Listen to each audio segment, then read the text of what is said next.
This is Eliud Kipchoge, the man who rewrote history when he became the first human to run a marathon in under 2 hours in 2019. What made this possible? A combination of extraordinary talent, perfect conditions, and on his feet, the Nike Vaporfly, a shoe that claimed to make athletes up to 4% faster. It was a bold claim, and many dismissed it as marketing hype. But what seemed like just another promotional gimmick turned out to be a genuine game-changer. This was the beginning of a new era in running, the super shoe era, and with it came not just record-breaking performances but also fierce debates about the ethics of technological doping. Let's dive deeper into how these shoes have shaken up the world of competitive running and the ripple effects they've created in both the industry and the sport. Almost overnight, everyone wanted a pair of these revolutionary shoes. New releases from Nike's Vaporfly line sold out within minutes, with some reselling for hundreds of dollars online. And the hype wasn't limited to casual runners. Elite athletes, even those under contract with rival brands, were spotted secretly wearing Nikes with the swooshes painted over. Why? Because the performance advantages these shoes offered were undeniable.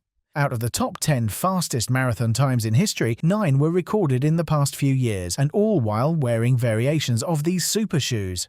This shift in performance was so dramatic that even World Athletics, the global governing body for track and field, had to step in. By 2020, they introduced new regulations, banning certain models and imposing restrictions on the thickness of midsoles. Despite these measures, the rise of the super shoe continued, igniting a debate. Are these shoes unfair, or simply the natural progression of athletic technology? As we look ahead to the 2024 Paris Olympics, super shoes have become the center of intense controversy. Usain Bolt, a sprinting legend whose world records have stood for over a decade, has spoken out against these new shoe technologies. In a recent interview, Bolt called the shoes weird and questioned whether they offered an unfair advantage to today's sprinters. While most of the attention has been on marathon runners, these shoes are starting to make their way into sprinting events, raising even more questions about whether the playing field is truly level. The ethical debate isn't just about breaking records, it's about whether modern athletes are getting help that their predecessors didn't have, and if so, can we truly compare performances from different eras? Should Bolt's records stand alongside those set by athletes wearing shoes that might shave off seconds?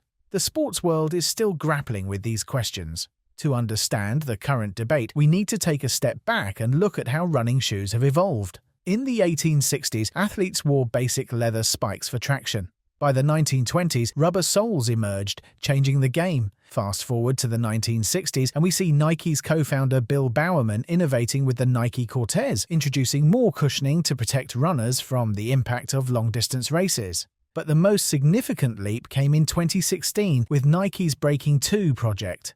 The company gathered elite runners, including Kipchoge, to attempt the impossible, a sub-2-hour marathon.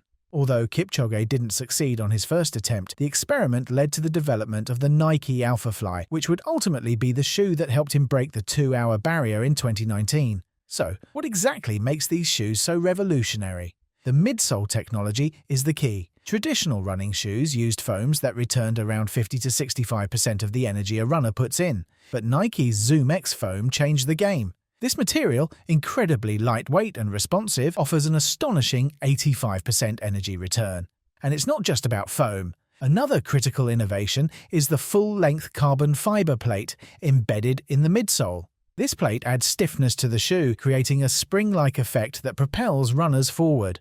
The combination of high-energy return foam and the carbon plate improves both stride length and stride frequency, resulting in a 4% increase in running efficiency. 4% might sound small, but in the world of elite sports, it's the difference between gold and silver, or not making the podium at all. This technology has changed the stakes in long-distance running, and it's why these shoes became a must-have for athletes chasing new records. Nike didn't stop at marathons. They saw the potential to bring this technology to sprinting, creating the Nike Vaporfly for elite sprinters like Noah Lyles.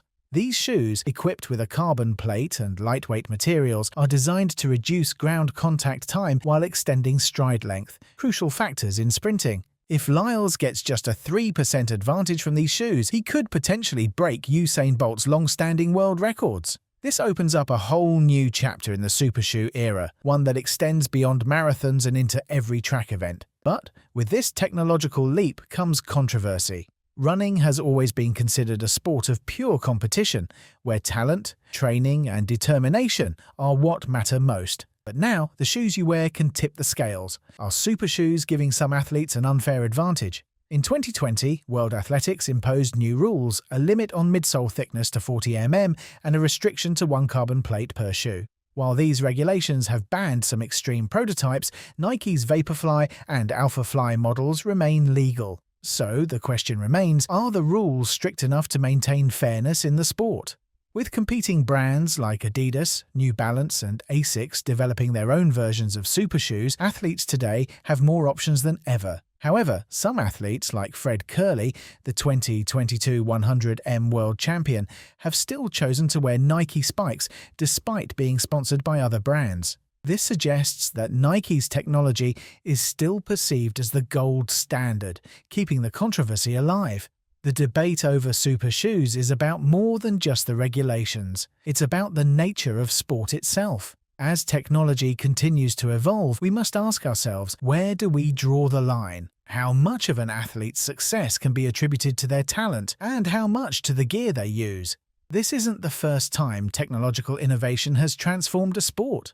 Think about how swimsuits in competitive swimming, carbon fiber bikes in cycling, or even the development of graphite tennis rackets redefined what athletes could achieve. In each case, the governing bodies had to determine when technology was enhancing the sport and when it was overshadowing the athletes themselves. With super shoes, it's no different. For some, these shoes represent the future of running, pushing the boundaries of human performance. For others, they symbolize a shift away from the purity of the sport, turning it into a race of technology as much as athletic prowess.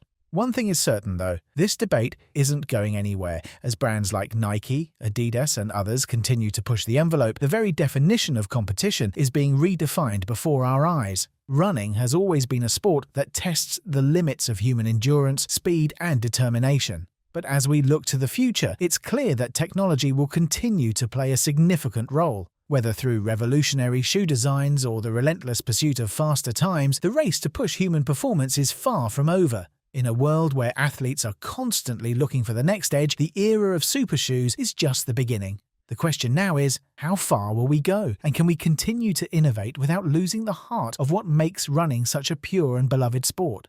Thanks for watching. If you enjoyed this deep dive into the world of super shoes and their impact on sports, make sure to like, subscribe, and hit the notification bell for more insights into how technology is shaping the future of athletics. We'll continue to explore the innovations and controversies that are changing the landscape of performance. Stay tuned for more.